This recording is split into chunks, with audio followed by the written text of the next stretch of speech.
Since 2015, we have all witnessed the burgeoning of the black male voice coming to the podium in the black community. Not necessarily to speak about civil rights or police unrest, but we're here to talk about the black man's wants, needs, and desires, or his standards for what he wants for his everyday life. Now, before that, obviously black men had standards. We just never talked about them. And maybe the standard could have been, well, I want to go to the military, I want to play sports, but those standards could have been low in regards to what we thought we can get in dating and relationships. I grew up in the 90s in Del Paso Heights, California, which is right in Sacramento. And as a young man, it was completely okay for me to get married to a single mom. I didn't see anything wrong with that. I dated women where I lived. I never thought I would leave my city, although I wanted to. And that was as much as I expected out of my life until I got a little bit older. And I believe many of you black men coming from different parts of the country see it the same way. I thought that women were always right, men were always wrong. And I didn't need to have any standards for myself. But the older I've gotten, I kind of felt like, well, my goals are important, not just what I want to achieve in the educational or academic world or business world, but what I want to achieve in the dating world, the relationship world. If I have to go to school and become, a professional, an accountant, an attorney, a doctor, I should be able to dictate what kind of woman I want. And I noticed before 2015, I just didn't see a lot of that. A lot of guys have relegated themselves to be whoever they are, whatever they're going to get. And you never heard athletes talk about that kind of stuff because, well, we never knew who Charles Barkley wanted to date and marry. Well, stop the show. Yes, we did, because he married a white woman. Michael Jordan, we know he married, but we never heard of why they did what they did or why Scottie Pippen married Larsa Pippen. But see, today is a new day. Now you even have athletes talking about what they desire in women, and we'll get to that. We've heard it from guys who are very, very poor, who are looking for a woman. Now I'll talk about that here. No, how do you want the woman to look? I said, look is no problem. Oh, she can look anyway. Yeah, but not too big, but other than that, I'm good. Other than that, you're good. Okay. Does she gotta make a certain amount of money? No, once she can help pay half of the bill. As long as she can pay half of the bills? Yes. So you want her to pay half of the bills? Yes. Okay. All right. You got to pay half of the bills. We've heard it from guys in the middle class who have talked about their standards and what they want in black women or women in general, only to be attacked. According to what your desires were, which, I mean, there are black women let me say this first. There are black women who don't wear wigs and weave. Let's start there. There's black women that don't have lashes and things of that nature. But I saw a lot of overwhelming comments saying that you would prefer a Caucasian woman. That's that same stuff I've been getting, since coming on your show. My page and stuff been flooded with crazy stuff, man. RP to my brother Kevin. They were slamming my brother Kevin, and it was just crazy to the point where I actually shut down my Instagram page because it was just overwhelming with the negativity. And at the upper scale, we've heard it from people like Cam Newton. Bad bitch is a person who's just,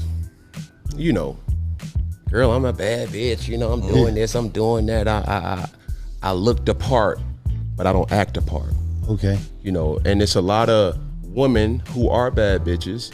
And I say bitches in a way, not to degrade a woman, but just to go off the aesthetic of what they deem is a boss chick. Mm-hmm. Now, a woman for me is handling your own, but knowing how to cater to a man's needs, right? And I think a lot of times when you get that aesthetic of like, I'm a boss bitch, like I'm a this, I'm a that. No, baby, but you can't cook.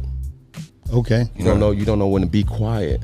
You don't know how to allow a man to lead. Now, those are 3 different examples of 3 different men, 3 different looks, 3 different levels for some women of attractiveness, 3 different socioeconomic classes. And in all 3 examples, all of these guys have been ridiculed for having one thing: standards. I want to kind of go back to the 90s, the time in which I grew up. At that particular time, you kind of did what you were told as a black man in the black community. Like, people didn't tell you that you had to do that, but that was the norm. You needed to be the man in the house. You needed to get a job, go to school, take care of your mom and your wife, and sort of die. And many men were like that. Some grandfathers, some fathers, the list keeps going on and on. But now when black men started looking, for their own self and their own lifestyles and what they wanted to achieve and what they wanted women to come to the table with, it became a big problem. We were only used to women telling us what they wanted out of us. Never, ever doing a free trade.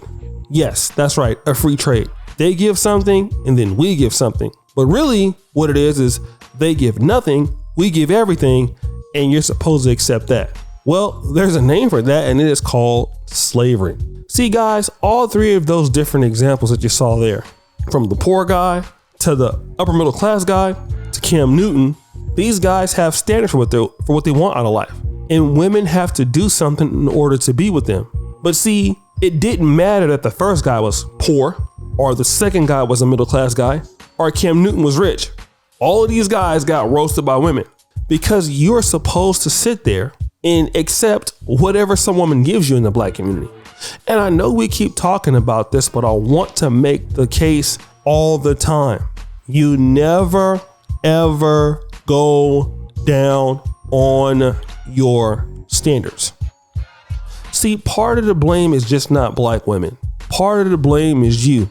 The reason why our community looks like that is partly because of you. What do I really mean when I say it? Because you don't have high enough standards.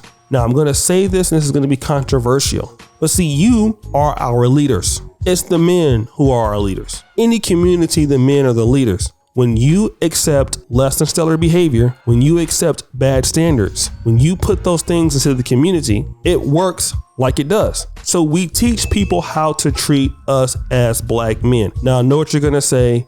The matriarchy has what it has. And yeah, the matriarchy is there. Shout out to the matriarchy. But you are still the leader of the black community. Whether you decide that you want to lead or not, it's still up to be debated. But you are the leaders.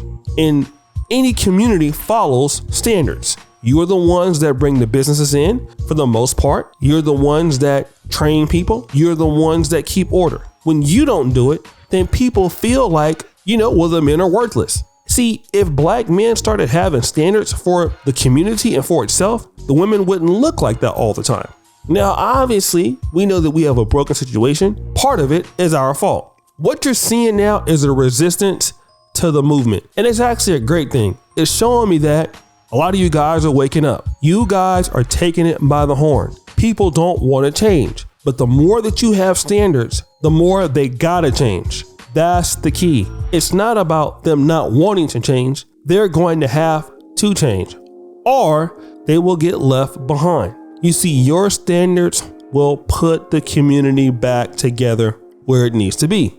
And without you, it can never be that way. Never ever give up your standards for what you want in your life. In the black community and yourself, well, thank you. But guys, what do you think? It's your boy, O'Shea Duke Jackson, back at it again. I really appreciate you for all that you do. Subscribe, hit the bell, check out the first comment at the top. And as you know, the buffoonery remains an all-time high. I'm out.